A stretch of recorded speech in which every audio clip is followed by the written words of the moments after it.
Hi guys, welcome to our YouTube channel మన ముచ్చట్లు. ఈరోజు మేము మీ ముందుకి ఇంకొక మోరల్ స్టోరీతో వచ్చాం. స్టోరీ ఏంటంటే, అజ్ఞాతవాసం తర్వాత శ్రీకృష్ణుడు హస్తినాపురానికి రాయబారానికి వస్తాడు. అక్కడ రాజ్యంలో ఉన్న వాళ్ళందరికీ ఒక చాటింపు వేయిస్తాడు. అదేంటంటే, రాయబారం తర్వాత నేను ప్రతి ఒక్కరి ఇంటికి వచ్చి భోంచేస్తాను అని. ఆ సంగతి తెలుసుకున్న ప్రజలు రకరకాల వంటలు చేయడం ప్రారంభిస్తారు. రాయబారం అయిపోయింది. శ్రీకృష్ణుడు రాక కోసం అక్కడ వాళ్ళంతా వేచి ఉంటారు.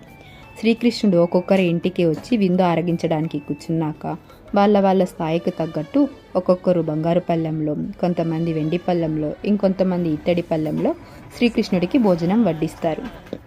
కానీ అదే గ్రామంలో ఉన్న ఒక పేద కుటుంబంలో వాళ్ళ దగ్గర చేయడానికి ఏమీ లేక గోవు దగ్గర నుండి కొన్ని పాలు తీసుకొని శ్రీకృష్ణుడికి ఎంతో ప్రీతివంతమైన అటుకుల పాయసం చేస్తారు.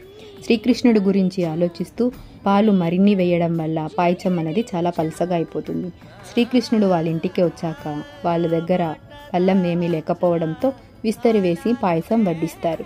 పాయసం పలచగా ఉండడం వల్ల విస్తరిలో వేసిన వెంటనే పాయసం మొత్తం స్ప్రెడ్ అయిపోతుంది. అది చూసి వాళ్ళు చాలా బాధపడతారు. వాళ్ళ బాధను గమనించిన శ్రీకృష్ణుడు తన మహావిష్ణువు అవతారం ఎత్తి తన పదచేతులతో ఆ విస్తరిని పట్టుకొని పాయసం కింద పోకుండా పాయసాన్ని స్వీకరిస్తాడు.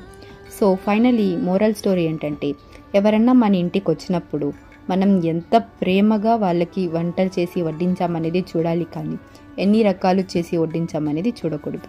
స్టోరీ నచ్చినట్టయితే లైక్ చేయండి. మరిన్ని స్టోరీస్ కోసం మా ఛానల్ని సబ్స్క్రైబ్ చేయండి. Thank you.